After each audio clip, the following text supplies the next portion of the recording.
Muchísimas gracias. De previo, quiero agradecer a la Comisión por la invitación a la integración de la visión del sector privado a este valioso debate.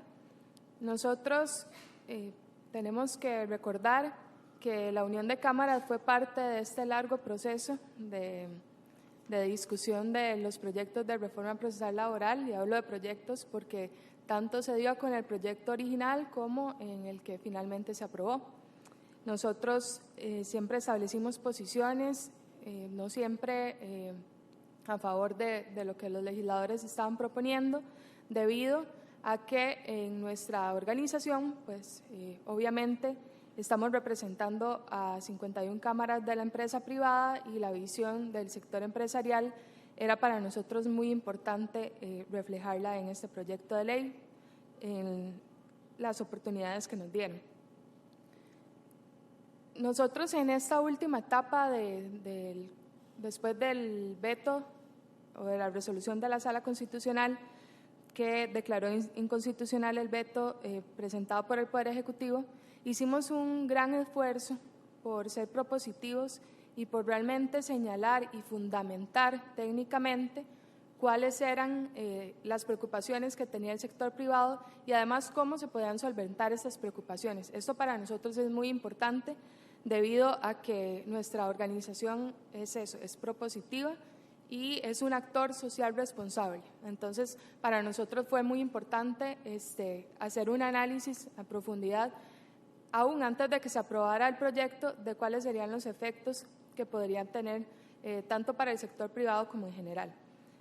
Ahora en este debate nos llaman a hacer nuestros aportes o a entregar nuestra visión de cuáles pensamos que son las consecuencias positivas y negativas de esta reforma procesal laboral. Pues yo voy a empezar haciendo referencia a una visita que tuvimos del Grupo de Estado de la Nación a nuestra organización para presentar el proyecto de Estado de la Justicia.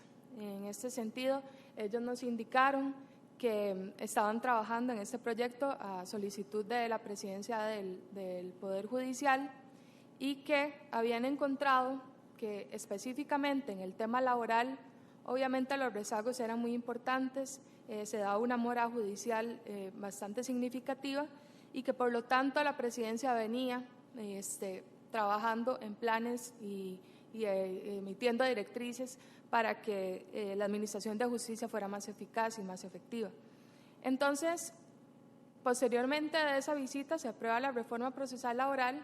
Nosotros realmente reconocemos el esfuerzo que se ha hecho, reconocemos que uno de los objetivos principales de esta reforma es hacer, como decía el compañero Rafael, más eficaces y más expeditos los procesos judiciales en materia laboral, y además lo más importante es que hayan fallos de calidad y también que las partes pues tengan protegidos todos sus derechos en el proceso.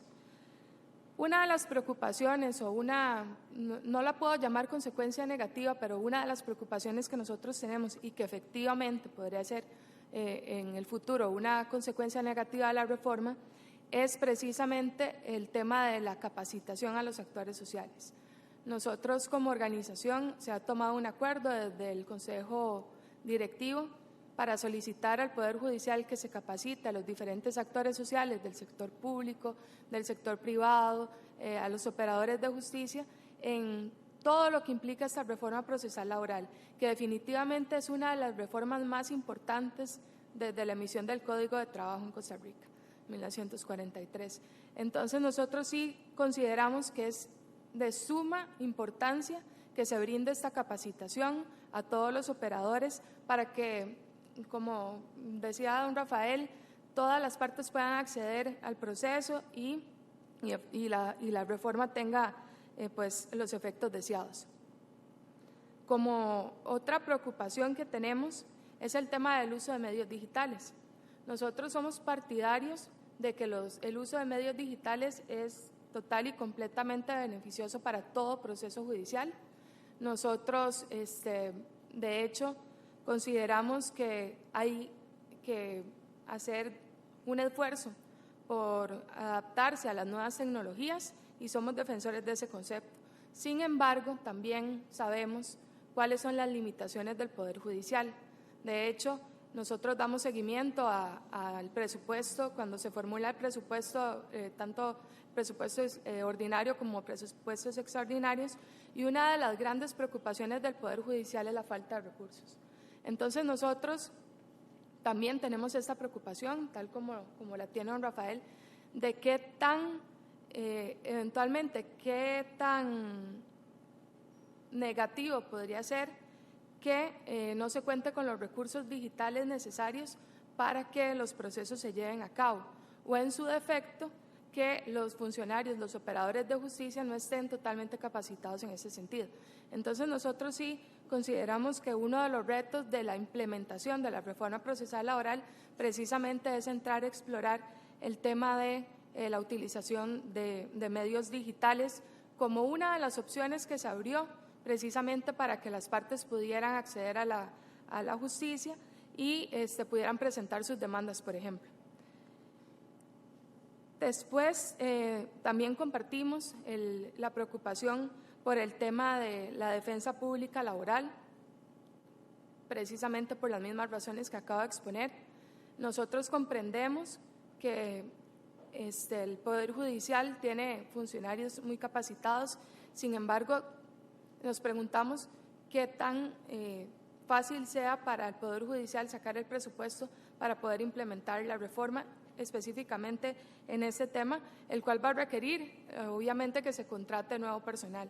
De hecho, ya en varias ocasiones el mismo Poder Judicial ha expresado esta preocupación y le ha dicho a la Asamblea Legislativa que su necesidad de tener más recursos para cumplir con sus funciones es bastante importante.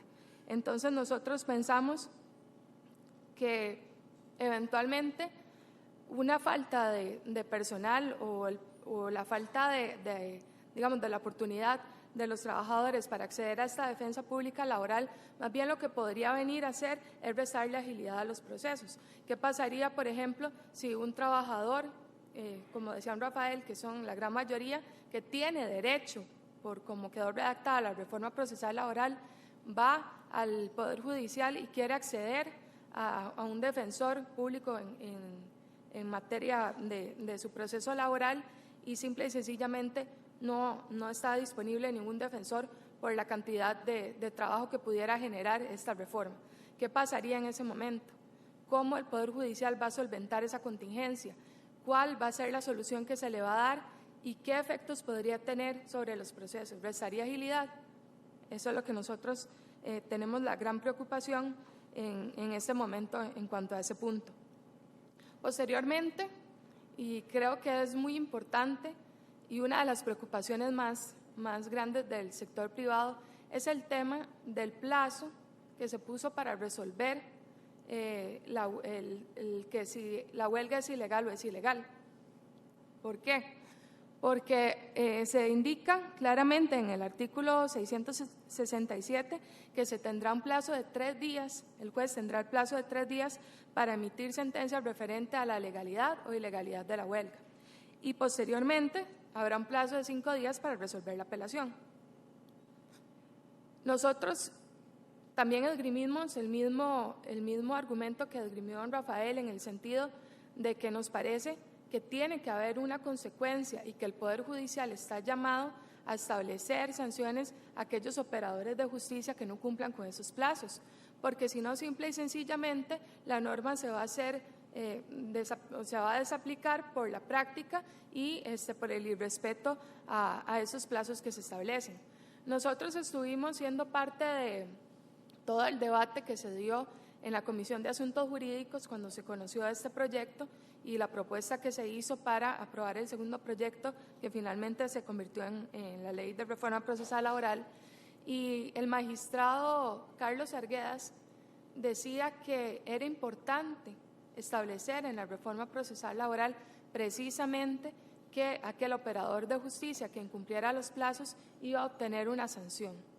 Entonces, posteriormente, los demás diputados y en la discusión que se dio en la comisión decidieron que esa referencia expresa a la sanción no era necesario incorporarla, por tanto, el juez será responsable de su labor. Nosotros, en general, consideramos que la labor del Poder Judicial es muy buena. Consideramos que la mayoría de los jueces son jueces responsables. Sin embargo, también creemos que, ya que no se estableció expresamente en la legislación la sanción, sí creemos que debe ser el Poder Judicial muy estricto a la hora de establecer responsabilidades a aquellos operadores que no cumplan con la normativa. Posteriormente, creemos que uno de los temas importantes es el tema de las causales de discriminación que quedaron establecidas en la reforma procesal laboral. En este punto nosotros sí consideramos que es muy importante dar capacitación a los inspectores de trabajo con el fin de que ellos puedan tener realmente claridad de qué es lo que busca la norma. Realmente la norma busca la protección, busca establecer fueros especiales a los trabajadores que están o que pudieran estar siendo objeto de discriminación por las causas que ahí se establecen, pero sí creemos importante que esto no sea una situación que se preste para abusos por parte de las autoridades, en el sentido de que muchas veces, digamos, es a la hora de hacer la inspección de trabajo donde realmente se debe hacer un gran esfuerzo y contarse con los elementos tanto técnicos como de conocimiento para establecer si realmente la persona está siendo objeto de la discriminación que está alegando.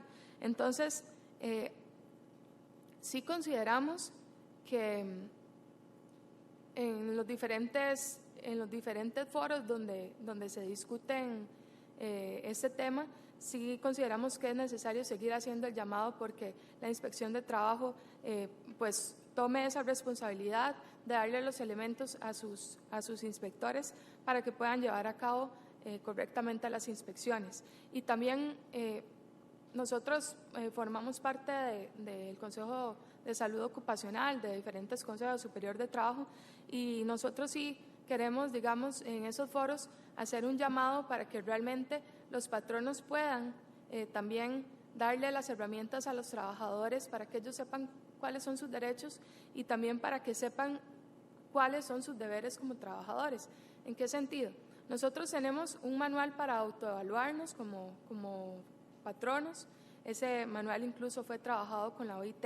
Nuestras empresas cuentan con esa herramienta.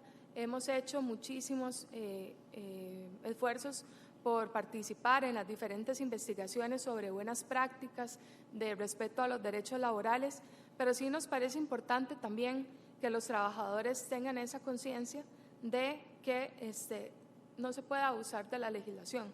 Si bien es cierto, la legislación viene a darles derechos, a darles protección, ciertamente tienen que ser responsables a la hora de establecer procesos judiciales, a la hora de exigir sus derechos. Esto realmente, digamos, en la parte privada entendemos que no hay muchas organizaciones sindicales, de hecho es la menor parte de menos de un 2.6%.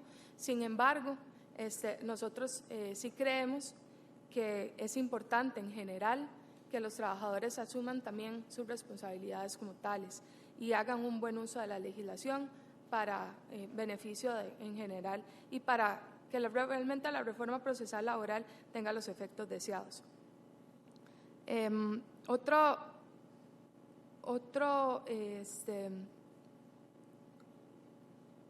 preocupación que tenemos nosotros en cuanto a la implementación de la reforma procesal laboral es precisamente el tema de que quede bien claro.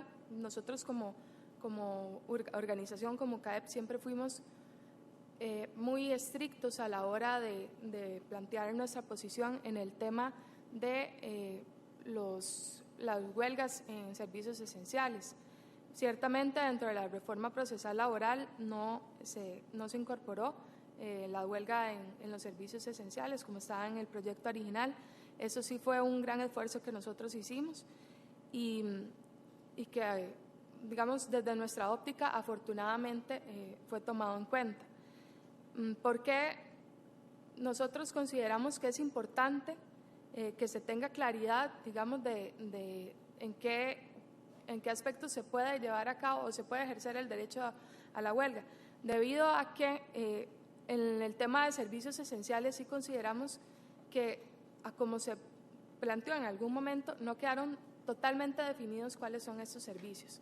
Entonces, para nosotros sí es muy importante y es una de las preocupaciones o de las solicitudes que vamos a hacer al Poder Judicial, que realmente se haga una revisión incluso de la jurisprudencia para determinar y para que haya una conciencia general de cuáles son los alcances de estos servicios esenciales, a fin de que también los trabajadores tengan conciencia de aquellos movimientos que son permitidos y no en temas de huelga.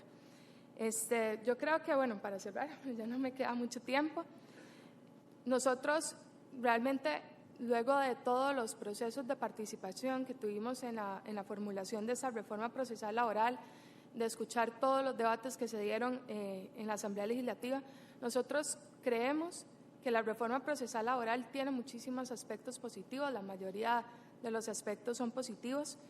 Sí consideramos que se debe ser cuidadoso con su implementación, también se debe ser estricto con su implementación, que hace falta hacer un esfuerzo grande de parte de todos y con la participación de todos para que realmente se haga un análisis de fondo sobre las implicaciones de la legislación, para que realmente la legislación sea comprendida y sea utilizada correctamente por todos los actores sociales y además que sea aplicada correctamente por el operador judicial, que eso es un tema muy importante. Y en general nosotros estamos como sector privado también abiertos a cooperar en lo que sea necesario, tanto en las comisiones como en los diferentes foros donde se vayan a dar debates. Agradecemos muchísimo la oportunidad que se nos da de exponer nuestra visión y creo que por el momento eso sería todo. Muchas gracias.